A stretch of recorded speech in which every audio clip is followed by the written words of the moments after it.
Hello, Type Weekend. My name is Ragini Siruguri, and I'm a visual communication designer from South India. My practice lies at the intersection of graphic design, books, photography, and writing, and at this junction, I found a fascination for the design of printed books. My work is guided by the belief that any form of design cannot be separated from the context it is made within. Becoming a book designer was not something I consciously worked towards, but the kind of projects I worked on in the past couple of years have really strengthened my skills in this area.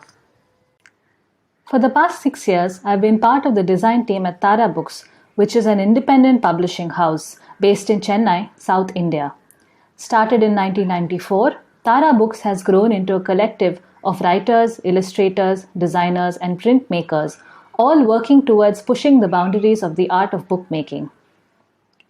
Tara Books publishes picture books for children and illustrated books for all ages that span a variety of genres. We work with indigenous artists from around India, bringing traditional art forms into new contexts and presenting unusual perspectives to popular traditions. We also collaborate with contemporary artists from around the world. We are invested in working with a range of print and production techniques apart from conventional processes like offset printing. We've explored various print systems such as silk screen printing, Riso, and we are now trying to revive the letterpress printed book. Tara Books has been known for its experiments with the form of the book, which we consider as important as what's inside. We've made books of different shapes and sizes, each opening out in unexpected ways and offering new ways of interaction. Design for us is not just an embellishment. It's not something that's thought of only towards the end of a project. Design is integral to how meaning is created in a book. Usually we hear that design must be invisible and should bring together text and image without drawing attention to itself. But for us, design brings in another narrative to the book, where the designer is also considered a significant contributor. So the book design process at Tara Books is usually a highly collaborative one and involves a conversation between the illustrator, the author, publisher, printer, and designer from the very beginning. Having said that, while design and the book designer play a crucial role in the journey of a book from idea to print and beyond, the book designer's job is in no way easy. In the context of a publishing house like Tara, designers are part of a highly interconnected team of people, processes, and considerations, all of which affect how and what you design. But what exactly do book designers do? A quick search on the internet will throw up some explanations like this. Book covers are a part of the book design process and are important. They are designed to make an impact, and whether we admit it or not, we do judge a book by its cover. But designing an entire book works very differently. A book has a sequence and a narrative and moves forward in time as you turn the pages. A designer has to keep in mind how all these pages work together as a whole, and the challenge is to successfully hold the attention of the reader and keep them interested all the way till the end. A more realistic idea of what a book designer does is this. We use type and image to give a tangible form to stories. We transform stories into sensory objects that can be interacted with. But in this process, there are a number of things that affect your decisions as a designer. The trick lies in taking into account all the rules set by the people and processes that are involved and working with these constraints, or around them if you're smart enough, to make something unique. To explain this, I want to take you through the behind the scenes of a book I worked on with the team at Tara Books and deconstruct the decisions that shaped its design. Hik is a picture book for children. It was written by Anushka Ravi Shankar, a well-known author of children's books, and illustrated by Christian Piper, an artist from Germany. The book offers 8 crazy ways to get rid of hiccups, featuring a brave child who eagerly tries out all of them.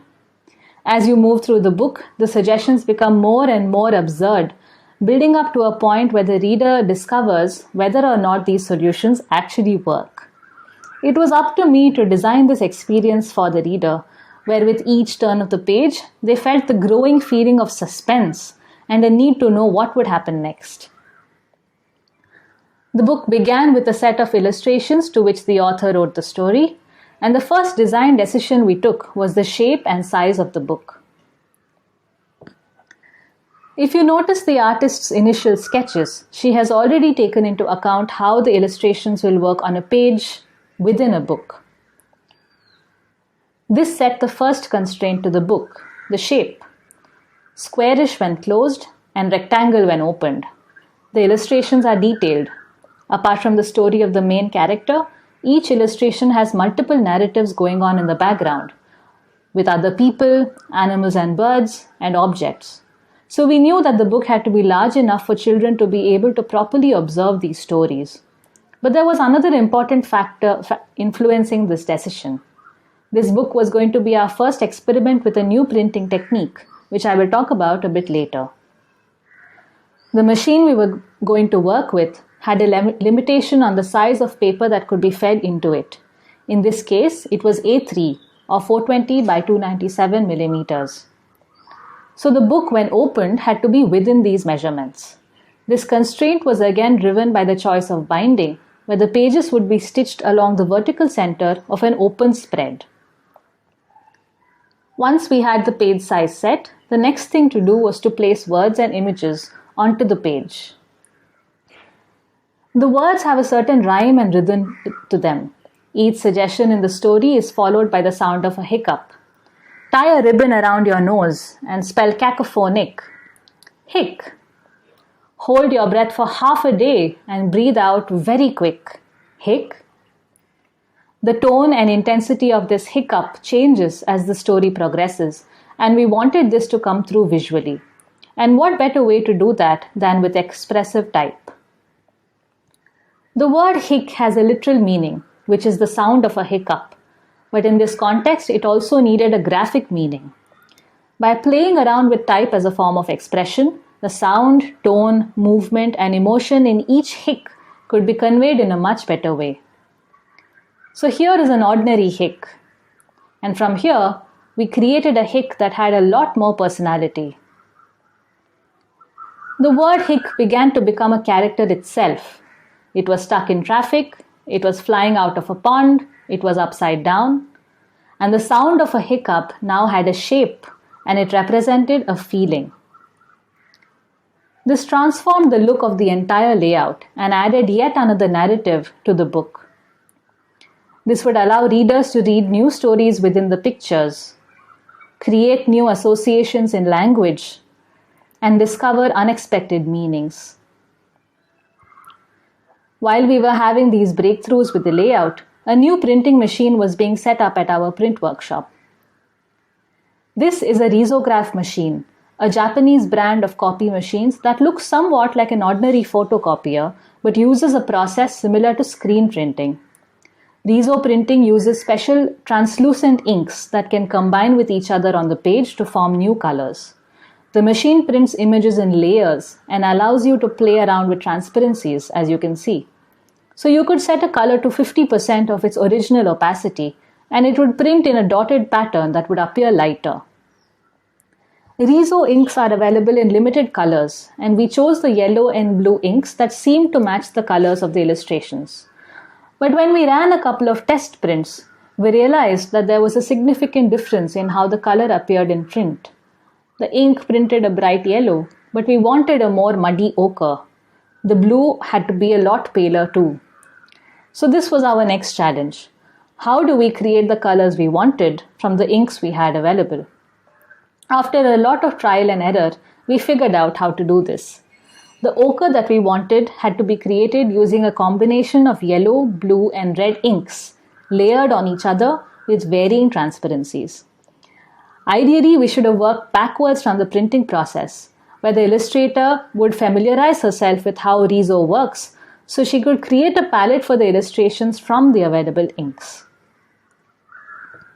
Our next challenge was right around the corner.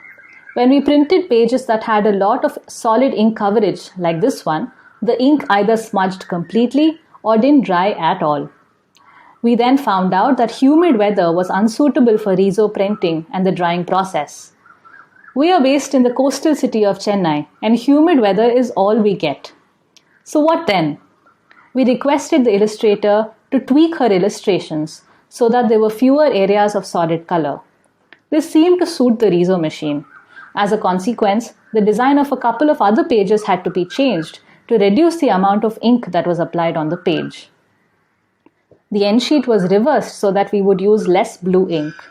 For the same reason, the cover also changed, but it became something we were much happier with. But the story doesn't end here. As the project neared completion, it was decided that we'd also publish the book in a different language, German. So we were faced with a very, very important question. How do you hiccup in German? Turns out it's quite similar to an English hiccup. I then set about converting these hicks of the English version into German. Since German also uses the Latin alphabet, the process of adaptation was not as difficult as it might have been with an entirely new script.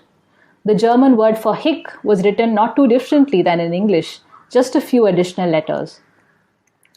I'm not familiar with the German language, but working on this book has taught me some useful words. Both versions of the book hiccuped their way into the world and sat on many a bookshelf. As you can see, it inspired both children and adults to try these ideas out. But the story doesn't end here either. As a publisher, Tara Books has a global reach and often sells the rights to their titles to publishers elsewhere. A couple of years after Hick was published, it caught the attention of a publisher from Thailand, who went on to publish a version of the book in Thai. I've been told that hic in Thai is pronounced uk. Since I cannot read the script, I can only study the adaptation on a visual basis. I am particularly thrilled with the wonky diacritic marks in the image above.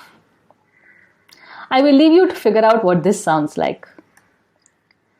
Despite all the hiccups we had in the making of Hick, the book did very well, and we are now down to our last few copies.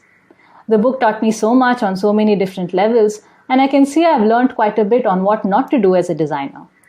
But I work with a very adventurous group of people, so for the second edition of the book, we have decided to print it on a letterpress. The letterpress is one of the oldest forms of printing, and its invention made books widely available and more accessible than ever before. This also led to the craft of compositing type and the creation of standard typefaces. But as new and more efficient forms of printing emerged, the use of letterpress at a large commercial scale has reduced.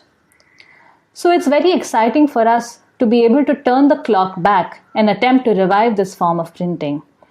Of course, this experiment will come with its own set of challenges, but that's a story for another time. I will wrap this up with the philosophy that drives the bookmaking process at Tara Books, which is to push the boundaries of the physical book, especially in an age that's writing its obituary.